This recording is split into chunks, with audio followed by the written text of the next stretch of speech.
I rise in opposition to this conference report for Senate Bill 608. Senate Bill 608 can be best described as the good, the bad, and the ugly bill. First, the good. $215 million additional funds for roads.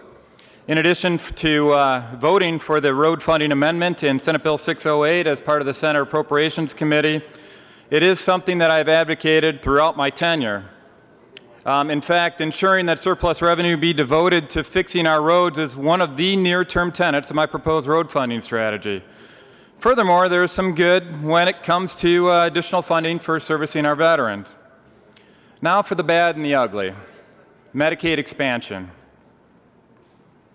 We are being called to spend over $80 million to reap our Medicaid expansion savings. Now think about that for a second.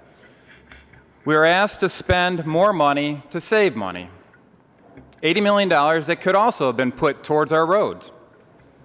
Now, I share the concerns that have been addressed about community mental health funding, but I should point out that there would have been adequate funding for these services if Medicaid expansion legislation would have not reset our fiscal year 14 budget to reduce these expenditures.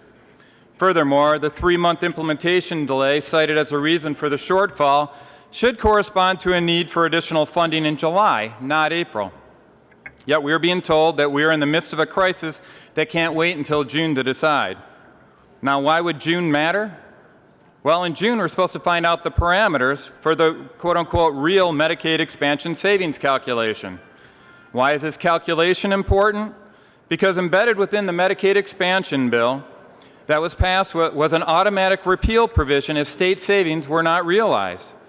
Until that formula is nailed down, it is conceivable that the supplemental funds we are proposing to allocate under this bill could lower the bar for the realization of these so-called savings. I would prefer to wait until June to see what this formula looks like. The Medicaid expansion bill may actually repeal itself.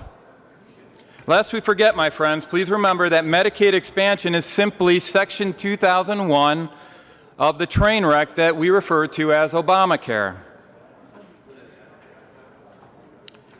You may recall, I do not like this health care scam known as Obamacare.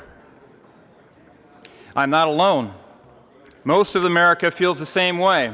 In fact, now that we've passed that bill so we can find out what's in it, more and more people are finding out truly what a train wreck this bill actually is. The Affordable Care Act is not caring, and it's not affordable. It is, however, an act. Obamacare has never been about affordability or care. Obamacare is about control, not care. I will not rest until this abomination of a law is conveyed to the ash heap of history. Now, if the good features of this bill were plucked out and placed into another bill, I would readily vote in favor of such a bill. But alas, my colleagues and I are not afforded this option. As for the bad and ugly features of this bill, the policies driving the need for the rest of the spending in this bill should be repealed, not have more money thrown at them. So, in the final analysis, the bad and the ugly outweigh the good in this bill before us. The long-term implications of Medicaid expansion far outweigh the short-term benefits of this bill. Therefore, I will be voting no on this bill, and I urge my colleagues to do likewise.